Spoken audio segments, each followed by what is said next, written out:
it's collapsing into a lower energy state.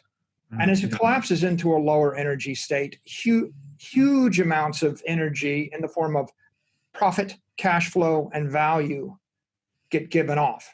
Apple can ship a better camera to 1 billion people overnight for a nickel.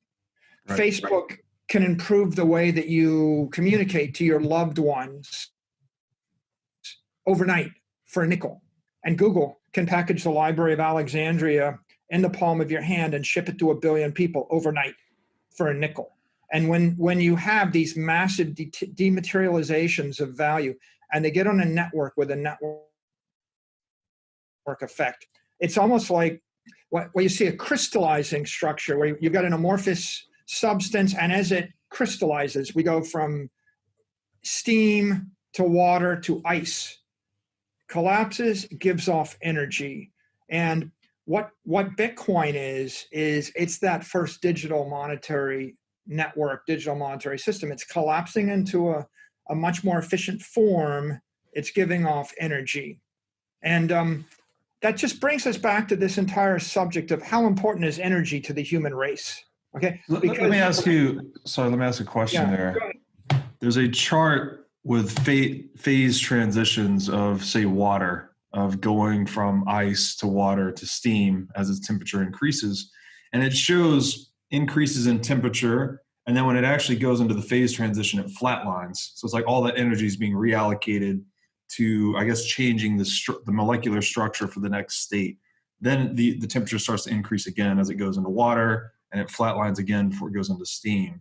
So I guess what you're getting at is that energy becomes transmuted into the next state before it can start to give off energy in the form of profit, productivity. It's giving back economic substance, I guess, to its users.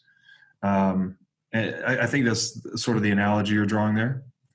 It's a wild thing when all the monetary energy leaps from gold to Bitcoin, or when it leaps from fiat to Bitcoin. There's this phase transition, and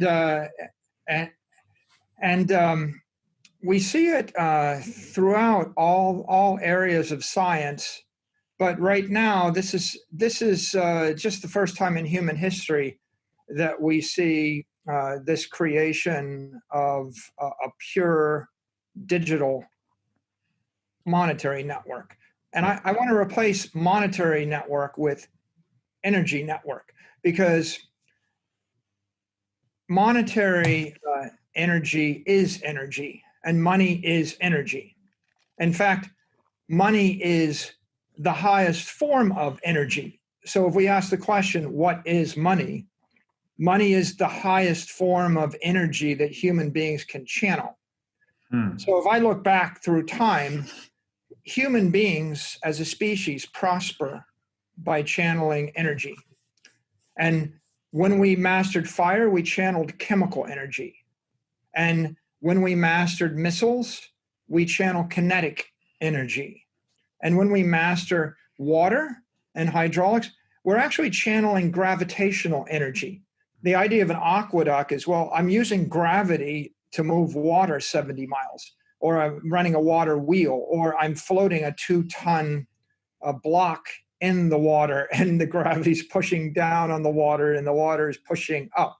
And when I dam a stream and I generate hydro energy, well, that's gravity being converted to energy. But if I dam the stream to divert a bunch of fish into my pond, I'm still using gravity.